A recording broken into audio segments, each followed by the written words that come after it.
નમસ્કાર મિત્રો, આજે આપણે સ્મૃતિ સાહિત્યના ઉદ્દેશ અને વિષયવસ્તુ વિશે ચર્ચા કરીશું. હિન્દુ ધર્મના ધાર્મિક સાહિત્યમાં જે સ્મૃતિ ગ્રંથો છે એનું ખૂબ જ મહત્વ છે. સ્મૃતિ એટલે પ્રાચીન કાળમાં રચાયેલા વૈદિક સાહિત્ય પછીના ગાળાનું અને ધર્માચરણને લગતું સાહિત્ય એમ પણ કહી શકાય. સ્મૃતિઓનું ઉદ્ગમ સ્થાન એ ધર્મસૂત્રો છે.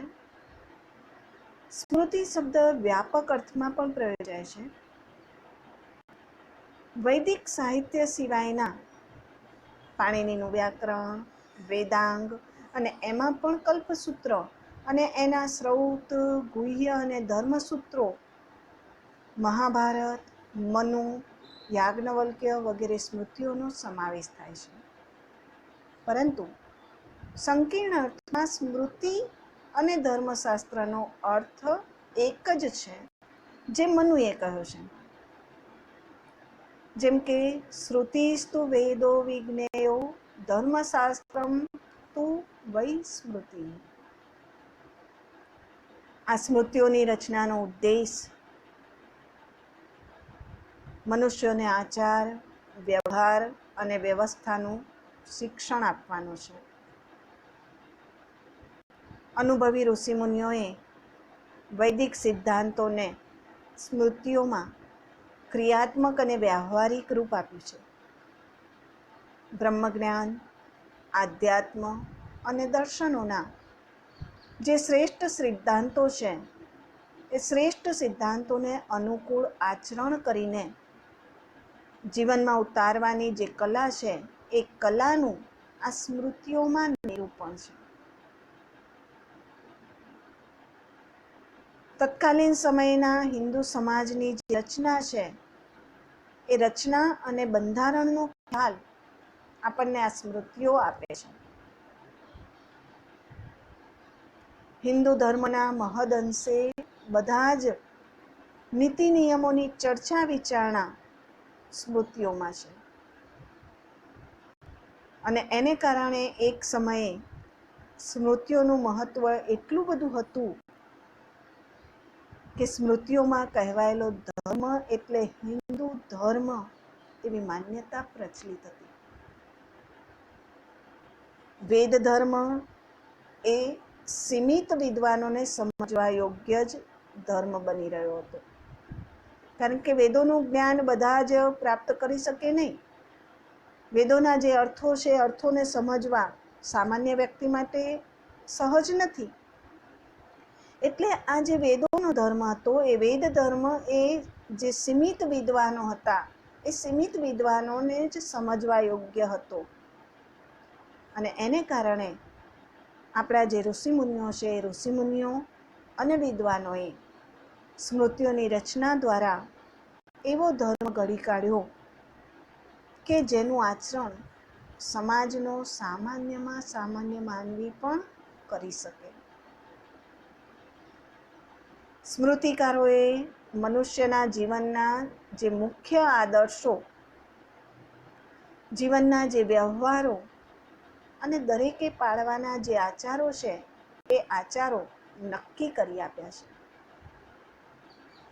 સમાજનો નાનામાં નાનો માણસ પણ પોતાના અંતિમ ધ્યેયની સિદ્ધિ માટે પૂર્ણ પ્રયત્ન કરી શકે એવી વ્યવસ્થા આ સ્મૃતિઓમાં છે. સમાજના સ્ત્રી અને પુરુષ એમ બધાને મોક્ષના અધિકારી બનાવવાનો પ્રયત્ન આ સ્મૃતિ ગ્રંથોમાં થયો છે અને બધા માટે મોક્ષના દ્વાર ખુલ્યા છે. આપણે જાણીએ છીએ કે પ્રાચીન સમયમાં દ્વિજ જાતિ જે છે, બ્રાહ્મણ, ક્ષત્રિય અને વૈશ્ય, આ ત્રણ જાતિ માટે દ્વિજ શબ્દ પ્રયોજાતો. એમને જ અધ્યયનનો અધિકાર હતો અને એમને જ મોક્ષનો અધિકાર હતો. કારણ કે જે શૂદ્ર છે, શૂદ્રના જે કાર્યો છે એ કાર્યોને કારણે મોક્ષનો અધિકારી નહોતો.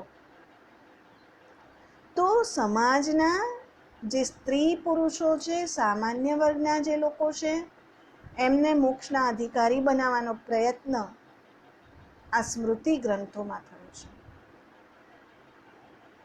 મનુષ્ય પોતાની જાતને અને જગતને ઓળખવાની એક શક્તિ આ સ્મૃતિઓ દ્વારા પ્રાપ્ત કરી શકવા માટે સમર્થ બને છે.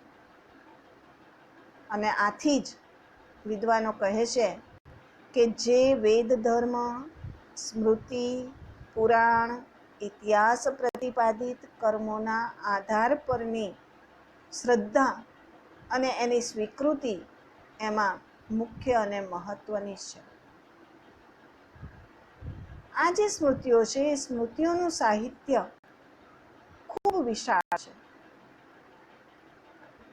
શ્રી પીવી કાણેના મતે સ્મૃતિઓની સંખ્યા 100 જેટલી બતાવાઈ છે.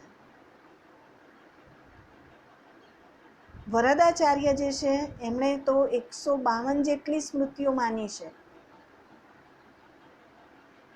વળી મહાભારત અને પુરાણોના આધારે સ્મૃતિઓની સંખ્યા વધી શકે છે, કારણ કે આ જે ગ્રંથો છે એ ગ્રંથોના એવા મોટા વિભાગો છે જેને સ્મૃતિઓ કહેવામાં આવે છે.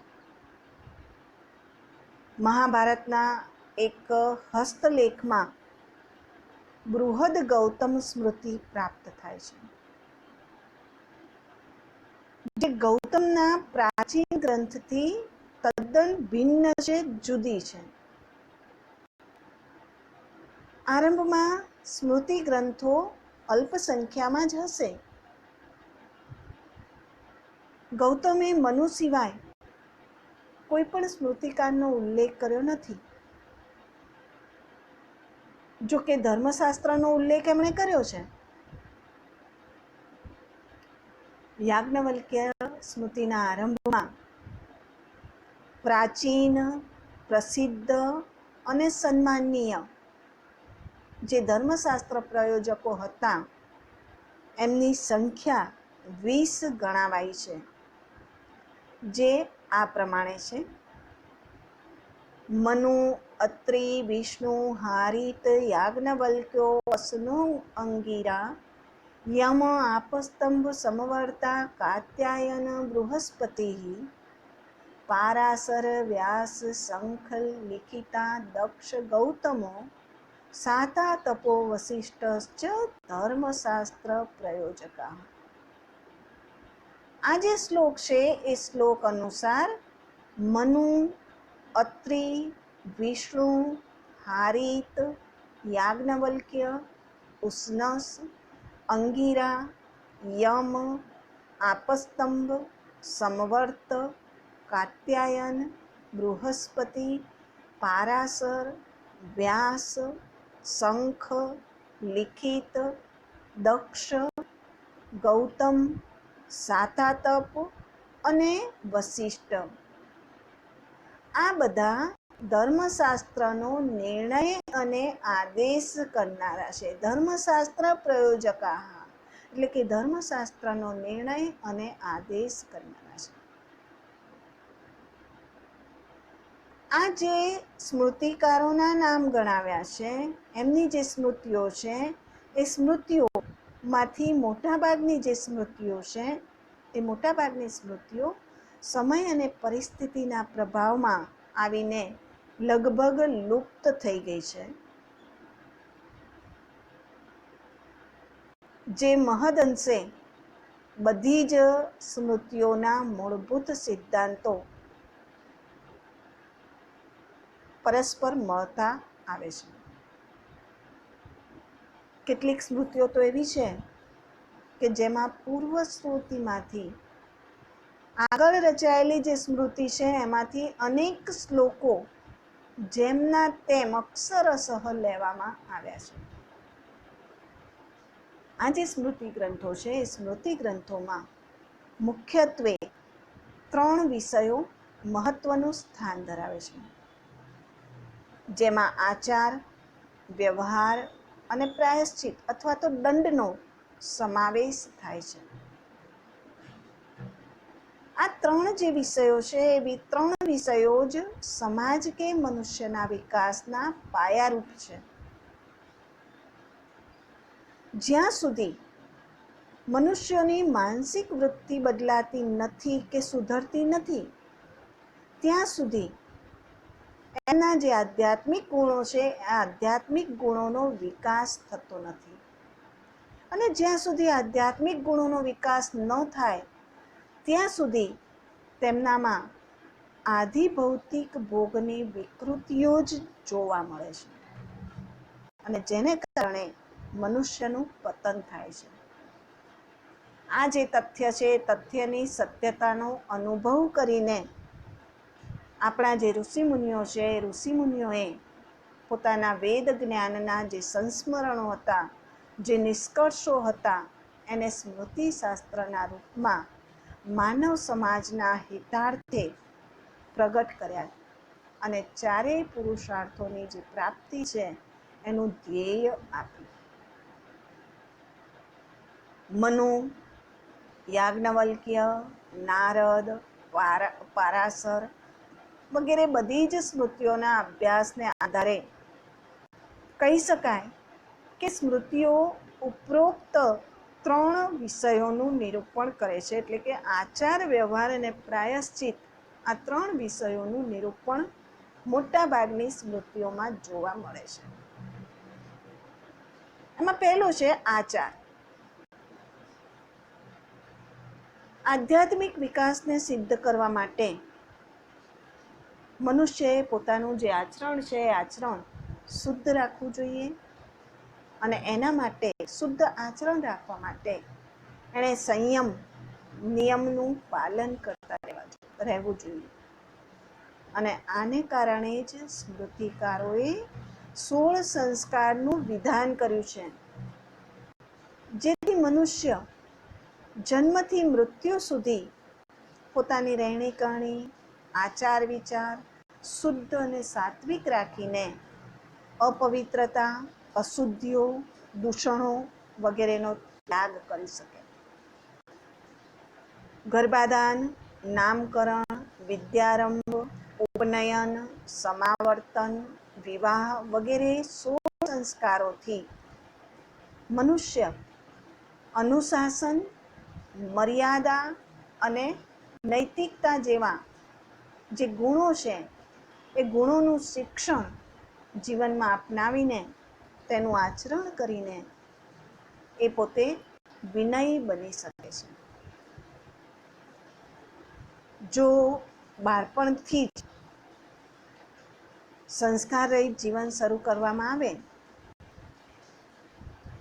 તો એ જે વ્યક્તિ છે એ સમયને કારણે ઉંમરમાં એ મોટો થાય છે, પરંતુ એને સંસ્કાર મળ્યા નથી, એટલે એ અસંસ્કારી જ રહે છે. અને અસંસ્કારી હોવાને કારણે જે સભ્ય સમાજ છે એ સભ્ય સમાજમાં એનું કોઈ સ્થાન રહેતું નથી. આ જે સ્મૃતિઓ છે એ સ્મૃતિઓમાં વર્ણાશ્રમ સિદ્ધાંતને આધારે આચારનું જે શિક્ષણ છે એનું નિરૂપણ કર્યું છે.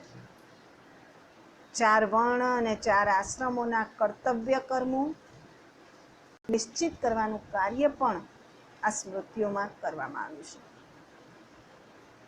સામાજિક સુવ્યવસ્થા અને વ્યક્તિની શારીરિક, માનસિક તથા બૌદ્ધિક ક્ષમતાનો ક્રમિક વિકાસ પણ સ્મૃતિઓમાં નિરૂપાયો છે. સ્મૃતિઓમાં સમાજની જે આવશ્યકતાઓ છે એ આવશ્યકતાઓ અને વ્યક્તિની યોગ્યતા અનુસાર જ કાર્યોનું વિભાજન કરાયું છે. એનો અર્થ એ નથી કે કામ કરવાથી કોઈ વ્યક્તિ ઉચ્ચ કે નીચ બની જાય. સ્મૃતિકારોના મતે એ પ્રત્યેક વર્ગની વ્યક્તિ જો પોતાનું કર્તવ્ય સચ્ચાઈ અને ઈમાનદારીથી કરે તો તે પણ સદગતિ અને સ્વર્ગ પ્રાપ્ત કરવાનો અધિકારી બને છે.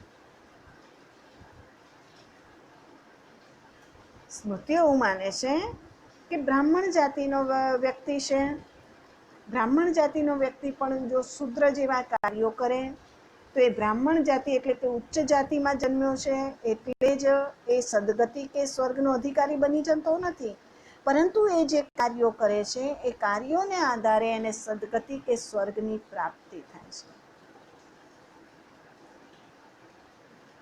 આપણા જે સ્મૃતિ ગ્રંથો છે, સ્મૃતિ ગ્રંથોમાં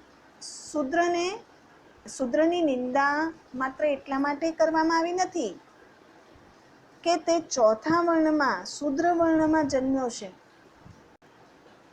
પરંતુ એની નિંદા એટલા માટે કરવામાં આવી છે કે એ અજ્ઞાનરૂપી અંધકારમાં નિમગ્ન રહે છે અને સામાન્ય રીતે મદિરા, માંસ વગેરેનું સેવન કરે છે. એને કારણે એ તમોગુણ પ્રધાન હોય છે અને શારીરિક અને માનસિક દ્રષ્ટિએ પણ એનામાં અનેક ક્ષતિઓ નજરે પડે છે અને એને કારણે એનો સંગ ત્યાજ્ય કહ્યો છે, એને ત્યજવા યોગ્ય કહ્યો છે અને એનું અન્ન પણ વિધિ અને મંત્રો રહિત હોવાથી ત્યાજ્ય ગણાયું છે. સ્મૃતિઓ તો સ્પષ્ટપણે જણાવે છે કે એ જ મનુષ્ય શૂદ્ર છે જેનું આચરણ અપવિત્ર અને અશુદ્ધ છે. શૂદ્ર જાતિમાં જન્મ્યો છે, પરંતુ જો એનું આચરણ પવિત્ર હોય, શુદ્ધ હોય તો એ શૂદ્ર નથી.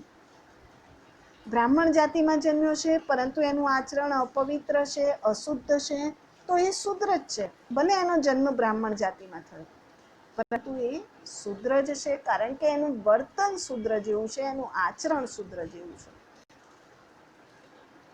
જે સ્મૃતિઓ છે એ સ્મૃતિઓમાં અસ્પૃશ્યતાનો ઉલ્લેખ કરવામાં આવ્યો છે,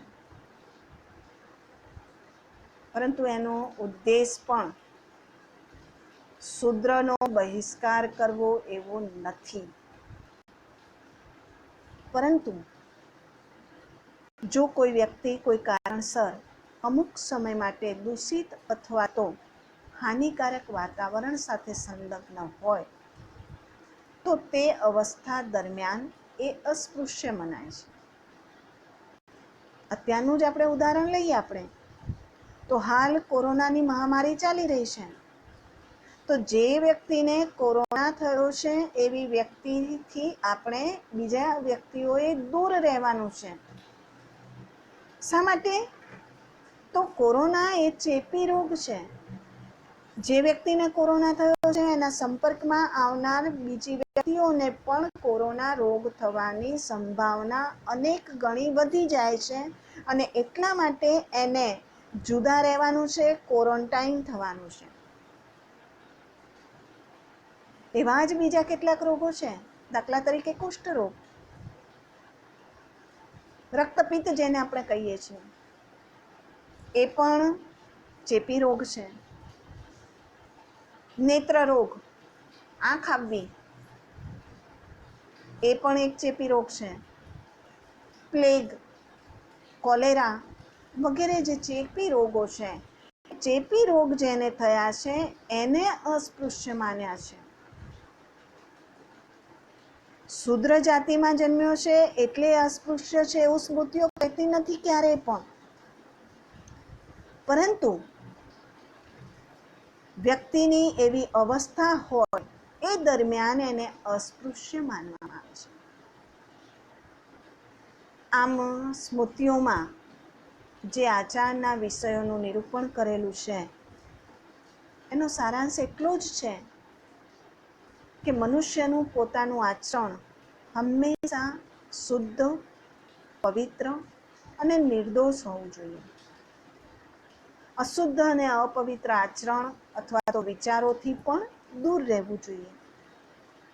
શારીરિક શુદ્ધિ અને પવિત્રતાની સાથે સાથે માનસિક શુદ્ધિ અને પવિત્રતા પર પણ સ્મૃતિઓમાં ભાર મુકાયો છે અને કહેવાયું છે કે કોઈ બ્રાહ્મણ પણ કામ, ક્રોધ, મોહ, લોભ વગેરેમાં આસક્ત હોય તો તે શૂદ્ર બરાબર જ છે. આ બધા દોષોના નિવારણ માટે જ સ્મૃતિઓમાં સંસ્કારોનું એટલે કે 16 સંસ્કારોનું વિધાન કરાયું છે, જેથી બાળપણથી જ વ્યક્તિમાં, બાળકમાં શિષ્ટતા અને સદાચારના બીજ રોપાઈ જાય. જે વ્યક્તિ શિષ્ટ છે, સદાચારી છે, વિનયી છે, એનું સમાજમાં ઉચ્ચ સ્થાન છે. જ્યારે જે વ્યક્તિ શિષ્ટતા રહિત છે, સદાચાર રહિત છે, એવી વ્યક્તિનું સમાજમાં ક્યાંય પણ સ્થાન હોતું નથી. સ્મૃતિઓનો બીજો વિષય છે વ્યવહાર. સમાજમાં રહેનાર દરેક વ્યક્તિને રોજબરોજ અન્ય વ્યક્તિઓના સંપર્કમાં આવવું પડે છે. પોતાની જરૂરિયાત પ્રમાણે એણે લેણદેણ, ખરીદ વેચાણ, જમીન જાયદાદ, વાદ વિવાદ, ખાનપાન વગેરે અંગે અનેક પ્રકારના વ્યવહારો એકબીજા સાથે રાખવા પડે છે અને કરવા પડે છે. આ પ્રકારના પ્રસંગોમાં ઘણીવાર કેટલીક વ્યક્તિઓ ન્યાય અન્યાયનો કે ઉચિત અનુચિતનો વિચાર કર્યા વગર માત્ર પોતાના જ સ્વાર્થને કેન્દ્રમાં રાખીને વ્યવહાર કરે છે. સમાજમાં શાંતિ અને સુવ્યવસ્થા જળવાઈ રહે એ માટે રાજા, શાસક, રાજ્યાધિકારી કે પંચાયત વગેરે અનુશાસન કરનાર જે વ્યક્તિઓ છે અથવા તો જે સંસ્થાઓ છે, એ લોકોને સત્ય વ્યવહાર કરવા માટે પ્રેરણા આપવી પડે. એટલું જ નહીં, એનું પાલન થાય એ માટે પુરસ્કાર અને દંડ બંનેની વ્યવસ્થા પણ કરવી જોઈએ. રાજા કે શાસકનું જે કર્તવ્ય છે એ કર્તવ્ય પ્રજાનું પાલન અને સુરક્ષાની યોગ્ય વ્યવસ્થા કરવાનું છે. રાજાએ અને જે સભાસદો છે એ સભાસદોએ શત્રુ, મિત્ર અને પારકા પોતાનાનો જે ભેદભાવ છે એ ભેદભાવ એણે છોડી દેવાનો છે અને નિષ્પક્ષ ભાવે ન્યાયપૂર્વક કાર્ય કરવાનું છે.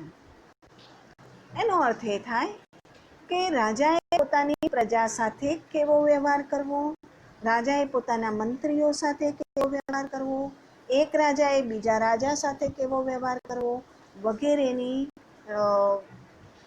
વાત આ સ્મૃતિ ગ્રંથોમાં કરવામાં આવી છે. આનું શ્રેષ્ઠ ઉદાહરણ આપણે આપવું હોય તો આપણે આપી શકીએ કે પાંડવો જ્યારે વનવાસ પૂરો કર્યા પછી 1 વર્ષ એમને અજ્ઞાતવાસમાં ગુજારવાનો છે. એ અજ્ઞાતવાસનું 1 વર્ષ પાંડવોએ વિરાટ રાજાને ત્યાં રહીને વિતાવવાનું નક્કી કર્યું છે. હવે પાંડવો વેશ પરિવર્તન કરીને વિરાટ રાજાને ત્યાં જવા માટે તૈયાર થયા છે. ત્યારે ધૌમ્ય મુનિએ એમને ઉપદેશ આપ્યો છે કે વિરાટ રાજાને ત્યાં રહીને ત્યાં તમે જ્યારે જાઓ ત્યારે તમારે કેવો વ્યવહાર કરવાનો છે. ત્યાં યુધિષ્ઠિર વગેરે પાંડવો છે, એમણે પોતાની જાતને છુપી રાખવાની છે. દાખલા તરીકે યુધિષ્ઠિર છે તો યુધિષ્ઠિર વિરાટ રાજાને ત્યાં દરબારમાં સ્થાન પ્રાપ્ત કરે છે. એક સભાસદ તરીકેનું એણે સ્થાન પ્રાપ્ત કર્યું છે. પરંતુ એનું વર્તન રાજા સાથે કેવું હોવું જોઈએ? તો ધૌમ્ય મુનિ કહે છે કે રાજાની એકદમ નિકટતા ક્યારેય કોઈએ કેળવવી જોઈએ નહીં. રાજા પોતાનો છે એમ માનીને વ્યક્તિએ એની નિકટતા કેળવવાનો ક્યારેય પ્રયત્ન કરવો જોઈએ નહીં. કારણ કે રાજા એ અગ્નિ સમાન છે. જેમ અગ્નિ પ્રજ્વલિત હોય અને એની નજીક જઈએ તો એ આપણને દજાડે છે, એ જ અગ્નિ જો ઠરી ગયો હોય અને એમાં હાથ નાખવામાં આવે તો એ આપણા હાથ કાળા કરે છે. એટલે અગ્નિ પ્રજ્વલિત હોય કે ઠરી ગયો હોય, બંને રીતે એ વ્યક્તિને નુકસાનકારક બને છે. એટલે ધૌમ્ય મુનિએ સ્પષ્ટ કહ્યું છે કે રાજાને ત્યાં જવાનું છે, રાજા સાથે નિકટતા કેળવવાની છે, પરંતુ એટલી બધી નિકટતા કેળવવાની નથી કે જેને કારણે ભવિષ્યમાં કોઈ ઉપાધિ ઊભી થાય. તો કહેવાનો આશય એ છે કે આપણા જે સ્મૃતિ ગ્રંથો છે એ સ્મૃતિ ગ્રંથોમાં રાજાએ પોતાની પ્રજા સાથે, પોતાના પુત્ર સાથે, પોતાના મંત્રીઓ સાથે, પોતાના સેવક વર્ગ સાથે કેવો વ્યવહાર કરવો, સમાજમાં રહેનારી દરેક વ્યક્તિએ એકબીજા સાથે કેવો વ્યવહાર કરવો વગેરેની સ્પષ્ટતા એમાં કરવામાં આવી છે. રાજા વગેરે જે લોકોએ સદવ્યવહાર કર્યો છે એ સદવ્યવહાર કરનાર વ્યક્તિઓને પ્રેરણા આપવી જોઈએ. માત્ર પ્રેરણા આપવાથી ન ચાલે, પ્રેરણાની સાથે સાથે એને પુરસ્કાર પણ આપવો જોઈએ અને પુરસ્કૃત કરીને સમાજમાં એવો દાખલો બેસાડવો જોઈએ કે જો કોઈ વ્યક્તિ એના જેવું સદકાર્ય કરશે તો એ પણ પુરસ્કારને પાત્ર બનશે. એ જ રીતે જો કોઈ વ્યક્તિએ દુર્વ્યવહાર કર્યો છે તો દુર્વ્યવહાર કરનાર વ્યક્તિને પણ એના દુર્વ્યવહારના પ્રમાણમાં દંડ કરવો જોઈએ. દાખલા તરીકે કોઈએ ચોરી કરી છે તો ચોરી કરી છે, કેટલી ચોરી કરી છે એના પ્રમાણમાં એને દંડ થવો જોઈએ. કોઈએ દુષ્કૃત્ય આચર્યું છે, ખરાબ વ્યવહાર કર્યો છે બીજા સાથે, તો એના પ્રમાણમાં એને દંડ આપવો જોઈએ. જો યોગ્ય દંડની વ્યવસ્થા સમાજમાં ન હોય તો જે સમાજ છે એ સમાજમાં અવ્યવસ્થા ઊભી થાય છે. કારણ કે જે પ્રજા છે એ પ્રજા રાજાથી અસંતુષ્ટ બને છે અને અસંતુષ્ટ પ્રજા હંમેશા બળવો પોકારે છે. વહેલા કે મોડા એ બળવો પોકારે છે અને એ બળવાનું પરિણામ આપણે જાણીએ છીએ કે મોટે ભાગે જ્યારે પ્રજામાં આવો બળવો ઊભો થાય છે ત્યારે જે રાજા છે એ રાજાને સત્તા સ્થાનેથી વિદાય લેવી પડે છે. તો જે રાજા રાજ્યમાં યોગ્ય વ્યવહાર કરનાર વ્યક્તિનું સન્માન કરે છે અને દુર્વ્યવહાર કરનાર વ્યક્તિને યોગ્ય દંડ આપે છે એ પ્રજામાં સૌથી વધારે માનીતો બને છે. તો વ્યવહાર વિભાગ જે સ્મૃતિઓનો છે એમાં સમાજમાં રહેનાર દરેક વ્યક્તિએ બીજા સાથે કેવો વ્યવહાર કરવો જોઈએ, જે શાસકો છે એ શાસકોએ પ્રજા સાથે કેવો વ્યવહાર કરવો જોઈએ વગેરે બધી જ બાબતોનું એમાં ચર્ચા કરવામાં આવી છે. સ્મૃતિઓનો ત્રીજો વિષય છે પ્રાયશ્ચિત. જે મનુષ્ય છે મનુષ્યનો વિનાશ બાહ્ય જે દુશ્મનો છે એના જે શત્રુઓ છે એના કરતાં એના જે આંતરિક દુશ્મનો છે એના દ્વારા વધારે થતો હોય છે. પ્રાયશ્ચિતમાં કામ, ક્રોધ, લોભ, મોહ, અજ્ઞાન વગેરેમાંથી ઉત્પન્ન થયેલા જે પાપો છે એ પાપોનું સ્વરૂપ અને તેમના પ્રાયશ્ચિત અંગે વિચારણા કરવામાં આવે છે. જે બાહ્ય પાપો છે, ચોરી, જુગાર, વધ વગેરે, એના માટે તો વ્યવહારમાં કહેવાયું જ છે કે રાજાએ યોગ્ય દંડ નીતિનું પાલન કરવું જોઈએ.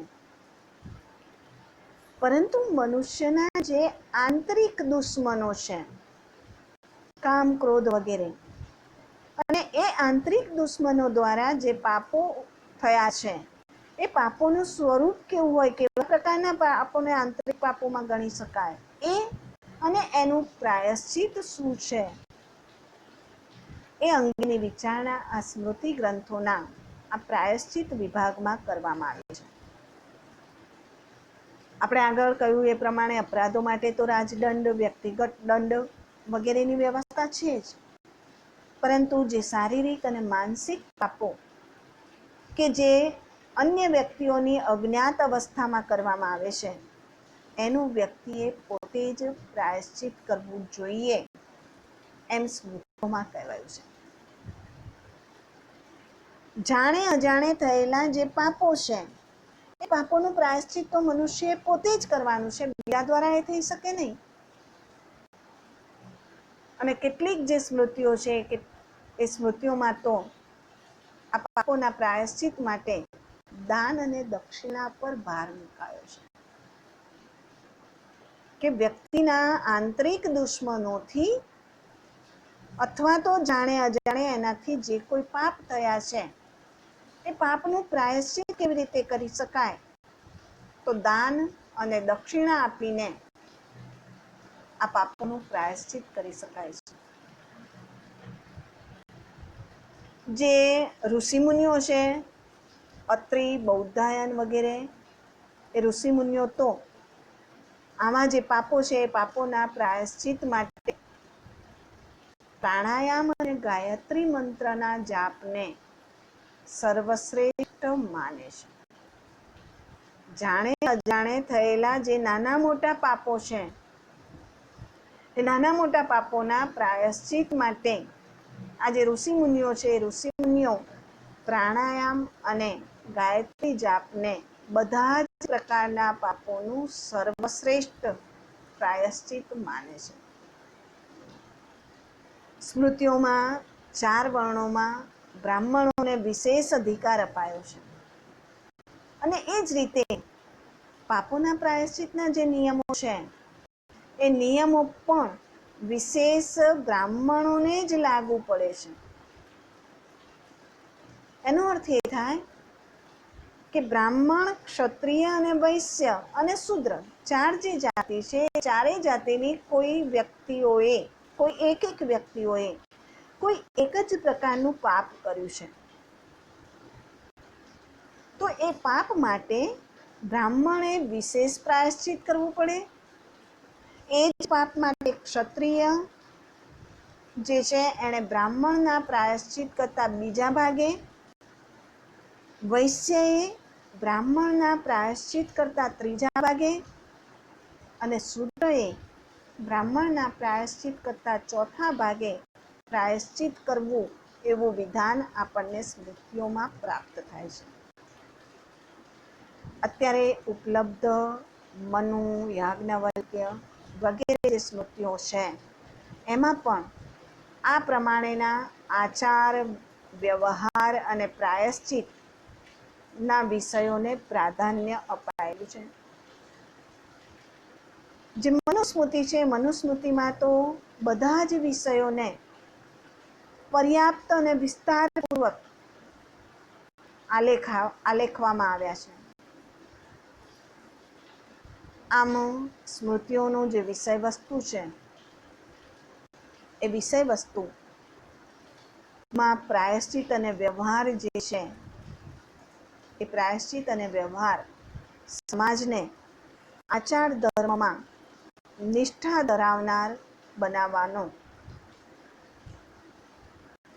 પ્રયત્ન અને પરમ ઉદ્દેશ આ સ્મૃતિઓનો છે. તો સ્મૃતિઓનો ઉદ્દેશ શું? તો સ્મૃતિઓનો ઉદ્દેશ એ છે કે સમાજની દરેક વ્યક્તિને આચાર ધર્મમાં નિષ્ઠા ધરાવનાર બનાવવાનો સ્મૃતિઓનો પરમ ઉદ્દેશ માનવામાં આવે છે અને એનું વિષય વસ્તુ છે આચાર, વ્યવહાર અને પ્રાયશ્ચિત. મોટાભાગની સ્મૃતિઓમાં આ ત્રણેય વિષયોનું વિવેચન કરવામાં આવેલું છે. અસ્તુ.